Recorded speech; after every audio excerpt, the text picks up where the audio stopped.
Aujourd'hui, j'ai envie de vous parler d'un roman que j'ai adoré, Madeleine avant l'aube de Sandrine Colette. Alors à chaque fois que je lis Sandrine Colette, je me dis « Ah mais non, mais celui-là c'est le meilleur ». Le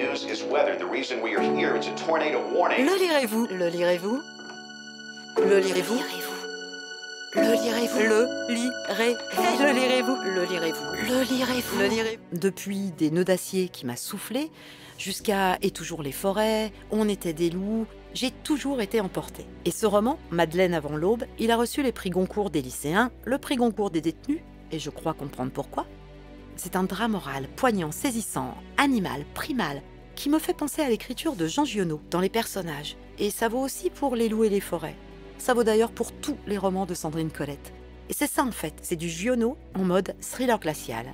Donc on est dans le Morvan, une région chère au cœur de l'auteur.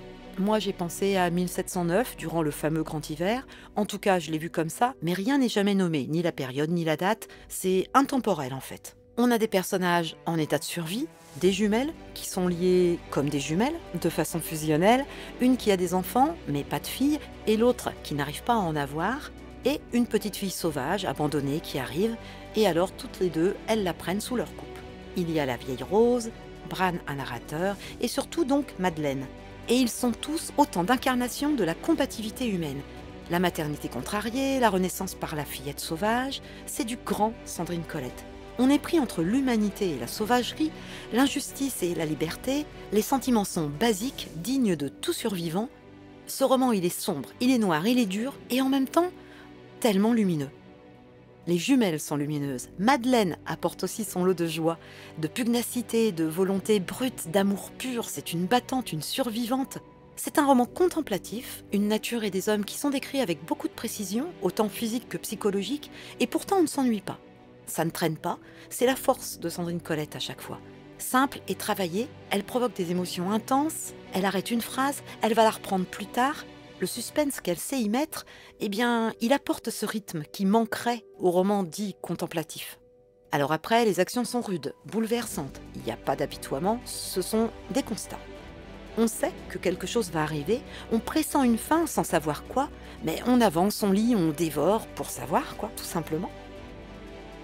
Ce roman donc de Sandrine Colette la confirme, s'il y avait besoin de la confirmer, comme vraiment l'une des plus puissantes voix de la littérature contemporaine, et vous ne le lâcherez pas avant l'aube.